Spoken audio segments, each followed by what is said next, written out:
Snow White and Rose Red. A poor widow once lived in a little cottage with a garden in front of it, in which grew 2 rose trees, one bearing white roses and the other red. She had 2 children, who were just like the 2 rose trees. One was called Snow White, and the other Rose Red, and they were the sweetest and best children in the world, always diligent and always cheerful, but Snow White was quieter and more gentle than Rose Red. Rose Red loved to run about the fields and meadows, and to pick flowers and catch butterflies. But Snow White sat at home with her mother and helped her in the household, or read aloud to her when there was no work to do. The 2 children loved each other so dearly that they always walked about hand in hand, whenever they went out together. And when Snow White said, "We will never desert each other," Rose Red answered, "No, not as long as we live." And the mother added, "Whatever one gets, she shall share with the other." They often roamed about in the woods gathering berries, and no beast offered to hurt them. On the contrary, they came up to them in the most confiding manner. The little hare would eat a cabbage leaf from their hands, the deer grazed beside them, the stag would bound past them merrily, and the birds remained on the branches and sang to them with all their might. No evil ever befell them. If they tarried late in the wood and night overtook them, they lay down together on the moss and slept till morning, and their mother knew they were quite safe, and never felt anxious about them.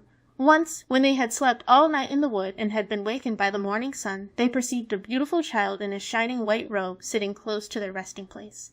The figure got up, looked at them kindly, but said nothing, and vanished into the wood. And when they looked round about them, they became aware that they had slept quite close to a precipice, over which they would certainly have fallen had they gone on a few steps further in the darkness. And when they told their mother of their adventure, she said what they had seen must have been the angel that guards good children. Snow White and Rose Red kept their mother's cottage so beautifully clean and neat that it was a pleasure to go into it. In summer, Rose Red looked after the house, and every morning before her mother awoke, she placed a bunch of flowers before the bed, from each tree a rose. In winter, Snow White lit the fire and put on the kettle, which was made of brass, but so beautifully polished that it shone like gold. In the evening, when the snowflakes fell, their mother said, "Snow White, go and close the shutters," and they drew round the fire, while the mother put on her spectacles and read aloud from a big book, and the 2 girls listened and sat and span. Beside them on the ground lay a little lamb, and behind them perched a little white dove with its head tucked under its wings. One evening, as they sat thus cosily together, someone knocked at the door as though he desired admittance. The mother said, "Rose Red, open the door quickly, it must be some traveller seeking shelter."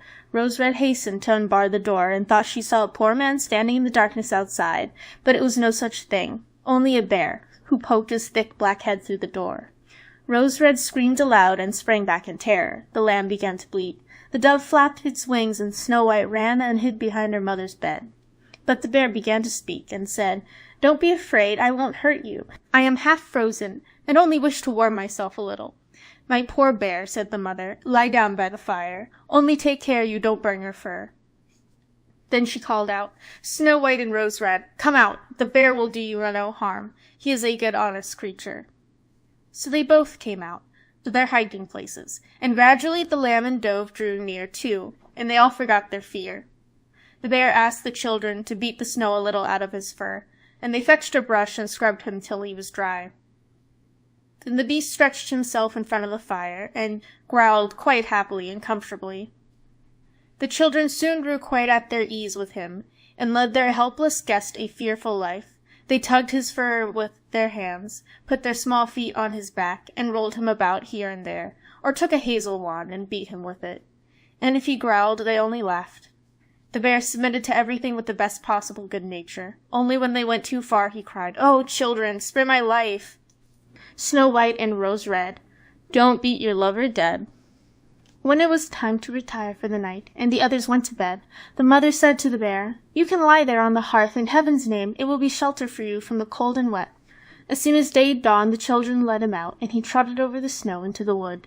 From this time on, the bear came every evening at the same hour, and lay down by the hearth, and let the children play what pranks they liked with him, and they got so accustomed to him that the door was never shut till their black friend had made his appearance. When spring came, and all outside was green, the bear said one morning to Snow White, Now I must go away, and not return again the whole summer." "Where are you going to, dear bear?" asked Snow White. "I must go to the wood and protect my treasure from the wicked dwarfs. In winter, when the earth is frozen hard, they are obliged to remain underground, for they can't work their way through. But now, when the sun has thawed and warmed the ground, they break through and come up above to spy the land and steal what they can. What once falls into their hands and into their caves is not easily brought back to light." Snow White was quite sad over their friend's departure, and when she unbarred the door for him, the bear, stepping out, caught a piece of his fur in the door knocker, and Snow White thought she caught sight of glittering gold beneath it, but she couldn't be certain of it. And the bear ran hastily away, and soon disappeared behind the trees. Short time after this, the mother sent the children into the wood to collect faggots.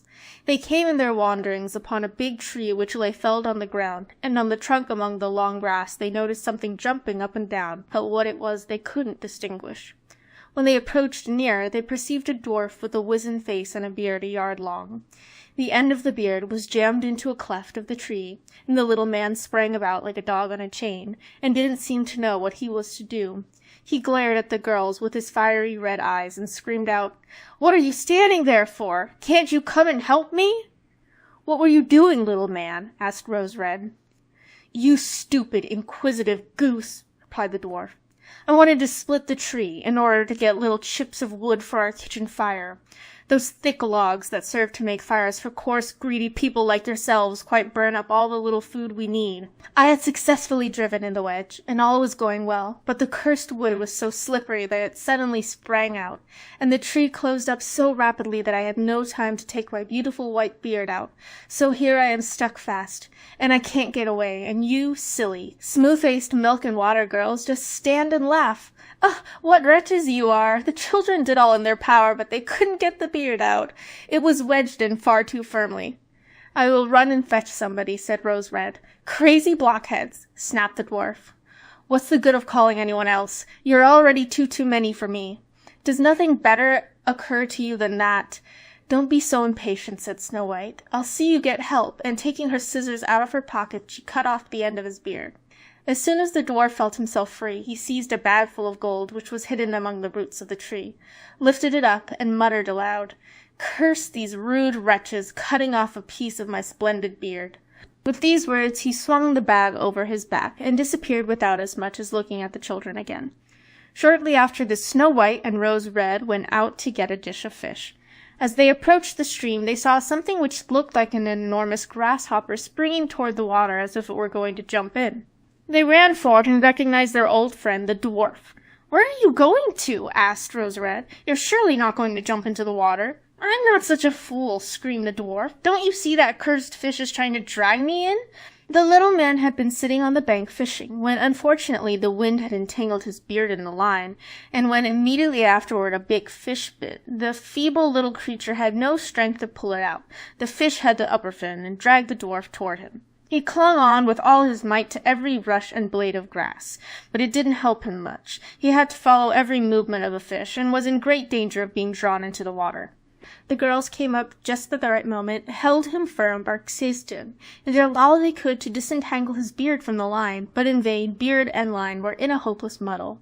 Nothing remained but to produce the scissors and cut the beard, by which a small part of it was sacrificed. When the dwarf perceived what they were about, he yelled to them, "Do you call that manners, you toadstools, to disfigure a fellow's face? It wasn't enough that you shortened my beard before, but you must now you've cut off the best bit of it. I can't appear like this before my own people. I wish you'd been in Jericho first." Then he fetched a sack of pearls that lay among the rushes, and without saying another word he dragged it away and disappeared behind a stone. It happened that soon after this the mother sent the two girls to the town to buy needles, thread, laces, and ribbons. Their road led over a heath, where huge boulders of rock lay scattered here and there.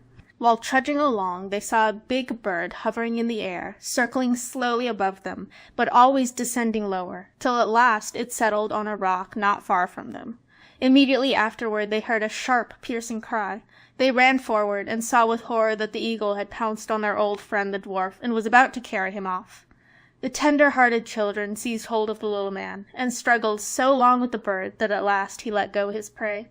When the dwarf had recovered from the first shock, he screamed in his screeching voice, "Couldn't you have treated me more carefully? You have torn my thin little coat all to shreds. Useless, awkward hussies that you are."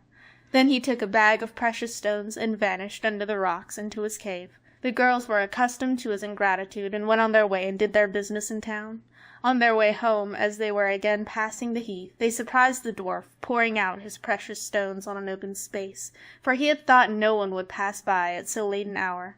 The evening sun shone on the glittering stones, and they glanced and gleamed so beautifully that the children stood still and gazed on them. "What are you standing there gaping for?" screamed the dwarf, and his ashen gray face became scarlet with rage. He was about to go off with these angry words when a sudden growl was heard, and a black bear trotted out of the wood. The dwarf jumped up in great fright, but he hadn't time to reach his place of retreat, for the bear was already close to him. Then he cried in terror, "Dear Mr. Bear, spare me! I'll give you all my treasure. Look at those beautiful precious stones lying there. Spare my life! What pleasure would you get from a poor feeble little fellow like me? You won't feel me between your teeth. There, lay hold of these 2 wicked girls. They will be a tender morsel for you, as fat as young quails. Eat them up, for heaven's sake." But the bear, paying no attention to his words, gave the evil little creature one blow with his paw, and he never moved again. The girls had run away, but the bear called after them, "Snow White and Rose Red, don't be afraid, wait, and I'll come with you." Then they recognized his voice and stood still, and when the bear was quite close to them, his skin suddenly fell off, and a beautiful man stood beside them, all dressed in gold. "I am a king's son," he said. "I have been doomed by that unholy little dwarf, who had stolen my treasure, to roam about the woods as a wild bear till his death should set me free. Now he has got his well-merited punishment." Snow White married him, and Rose Red his brother, and they divided the great treasure the dwarf had collected in his cave between them. The old mother lived for many years peacefully with her children, and she carried the 2 rose trees with her, and they stood in front of her window, and every year they bore the finest red and white roses.